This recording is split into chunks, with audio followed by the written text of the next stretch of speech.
We are back, gamers! No, sorry, I'm not going to talk like that. But we are back with the now seemingly bi-yearly Zaid Riftbreaker video, diving back into the bitrate crunching tower defense action strategy game. Whew, that was all in one breath. From Exor Studios, who are sponsoring this video. Shout out to them. There is a link in the description to check out the game if you haven't already. Last time I talked about this game, I was telling you about how World Update 3 in the Heart of the Swamp DLC was the game's biggest update yet by far, and that, like its other DLC drops, was really done good. I then capped the video off by saying that the thing the Riftbreaker really needed to launch it into the stratosphere was co-op. And I'm glad to say that that day is finally here. The co-op update, it's done, it's out of beta, it's public, it's free, and you can play it right now with up to 4 players. And it's part of, and say it with me, the biggest update by far, the Riftbreaker 2.0. If you already own the game, then good news, all of this is available for free, no purchase necessary. And if you're yet to pick it up, then the game is on sale starting August 25th, 10 AM Pacific, and you can grab it on Steam. And it's on Xbox and PS5 as well. There's even a demo to try out if you want to see if you like it first, and yes, before you ask, the demo can be played co-op as well. Now, as there may be quite a few new eyes on the game with this update, I'm going to take a few minutes covering the basics of how this game actually works and what you can expect when you boot it up for the first time. So skip to here if you are already familiar with the game and just want to hear about what's new with the Riftbreaker 2.0. The Riftbreaker is an action game, mixed with a bullet hell shooter, mixed with an RTS, mixed with a factory game.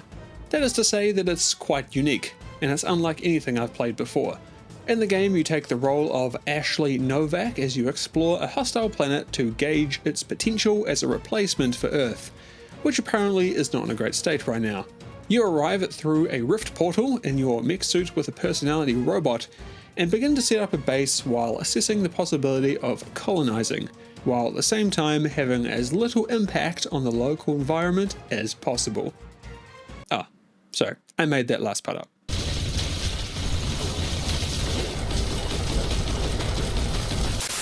The basic gameplay loop will be familiar to anyone out there who's played a factory or survival game before. You start by harvesting base level resources, which lets you build tier 1 buildings, which allows you to harvest more exotic resources, which lets you build more advanced buildings, which lets you research more advanced ways to harvest resources and build buildings, etc, etc, etc, etc, and just goes on forever. Well, not forever, but quite a while. Eventually you'll have a sprawling base with complex resource pipelines defended by powerful turrets and walls, kept running by advanced power generators and complex technologies. But all of this doesn't happen by itself, of course, and one of the game's differentiating factors is that everything in your base needs to be built by you, and you alone. Well, except if you're playing in co-op, but you know what I mean. You even harvest the resources by yourself a lot of the time, at least until you have the machinery up and running to harvest it automatically.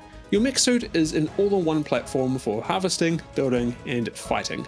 It can be upgraded with special items and abilities, outfitted with a variety of different kinds of melee and ranged weapons, and equipped with powerful one-off items, all of which are unlocked through the very in-depth tech tree. Combat is a huge part of the Riftbreaker, and it's probably my favourite part of the whole game. I've said this in earlier videos, but it is a very crunchy game, if that makes sense. I guess it's best exemplified if you just listen to it. Here, you'll see what I mean.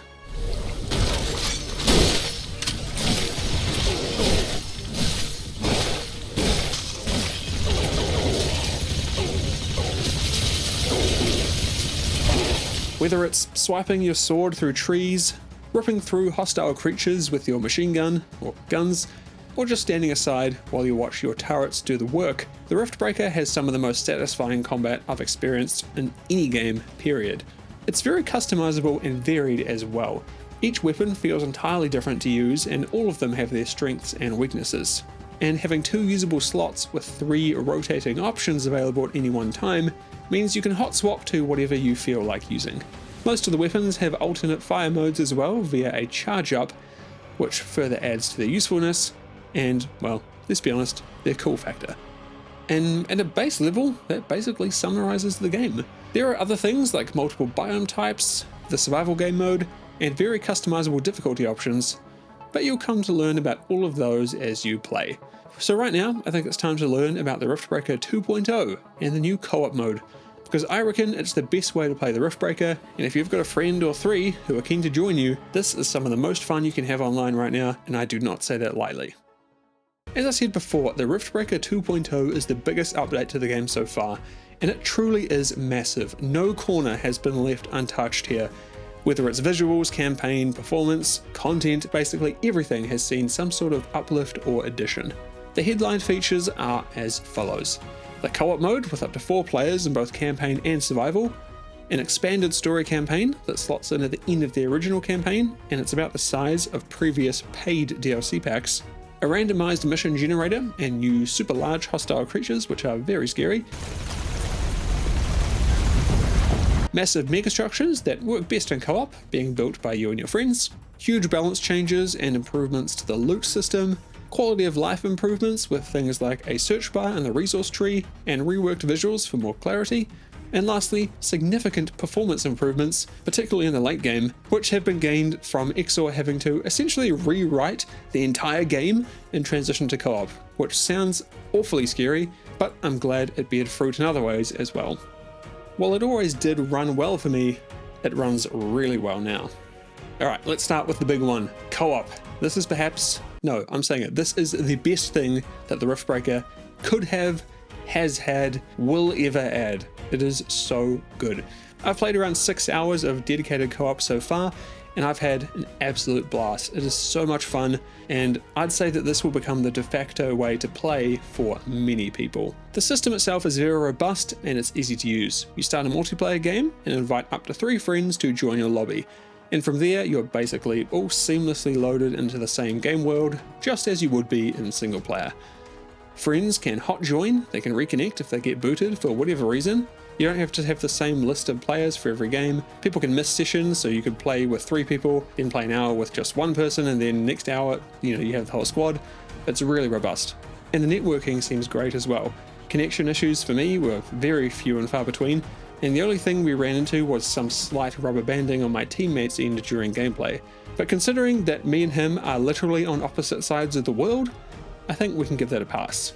Plus, a patch was deployed while we were playing that seemed to alleviate the issue for the most part. I guess it could have been a coincidence, and it was just like our connection on the day, but still, love to see it. Co-op integrates into the campaign so seamlessly that it feels like it's been there forever, and there's obviously been a lot of thought here in how the mechanics work with player interactions and teamwork. For the basic stuff, everything is shared except for items on your person, so that's minerals, power, research, all in a shared pool.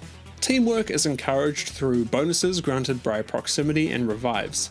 If you stay together for a short period of time, each of you will get a temporary boost to speed and stats, and the same can be said for bringing your teammate back if they're knocked down, making for some great moments where you save your buddy at the last second while the horde is bearing down on all of you.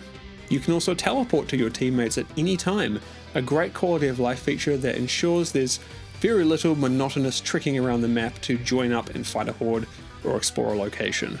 And if you're wondering, jumping to other locations through the orbital scanner brings everyone along together, and it uses a voting system to ensure things can't be spammed unnecessarily. There's also dynamic difficulty scaling, so the game will get easier or harder depending on how many players you have in the game. I feel like basically every aspect of co-op has been considered to engineer the maximum amount of fun possible with as little resistance, and I know I'm going to be convincing some mates to get on board with me and enjoy some creature slaying and base building action very soon. And while co-op is the headline feature, everything else included with the Riftbreaker 2.0 adds to the experience of all players, whether you're playing by yourself or now with friends.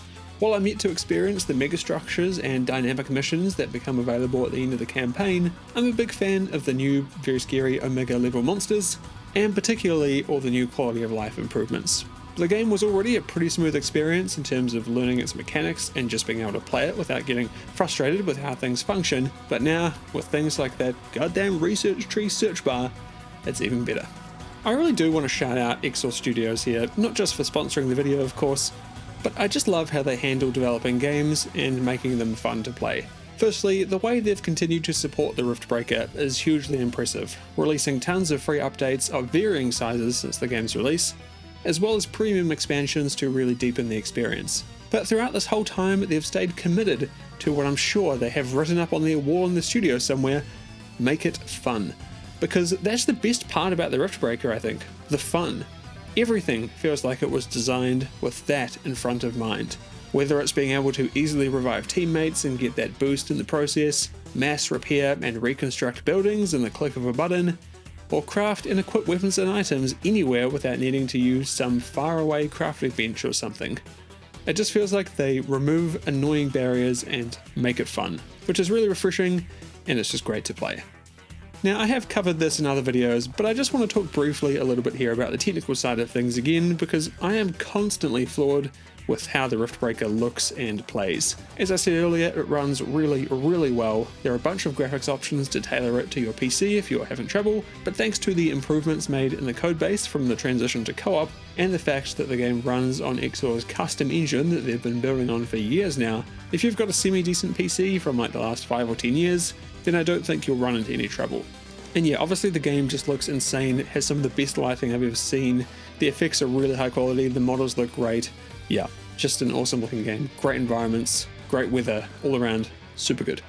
Also, if you're interested in the whole tech side of things and how this stuff is made, Exor have some really excellent detailed blog posts on their website that go in depth with how they do things. They're really good reads, and I'd recommend you go and have a look if you're interested. Just something I found that I wanted to share. If you haven't tried the Riftbreaker yet, I highly encourage you to go and do so. And I'd be saying that even if this video wasn't sponsored. I love working with the Riftbreaker because the game is just so fun, the company's great to work with, and the feedback I get from you guys is consistently very positive. It's clear that I'm not the only one who's a big fan of the game. So yeah, go play some co-op and let me know what you think. There's a chance you were one of the tens of thousands of players who gave Exor a hand in testing the co-op beta branch on Steam as well, so if you've already gone and played co-op, then I guess go play some more.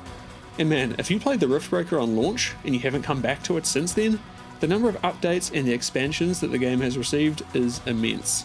It'll honestly probably feel like an entirely different game. In a good way, of course. Thanks so much for watching, and shout out again to Exor Studios for sponsoring this video. The Riftbreaker 2.0 is available now, and it's also on discount starting August 25th, 10 AM Pacific if you don't own it yet, or want to pick up some of the DLCs. There is a link in the description if you want to go check it out. And if you'd like to support me and what I do here, then you can do so via Patreon or YouTube memberships. Thank you again so much for watching, and I'll see you all next time.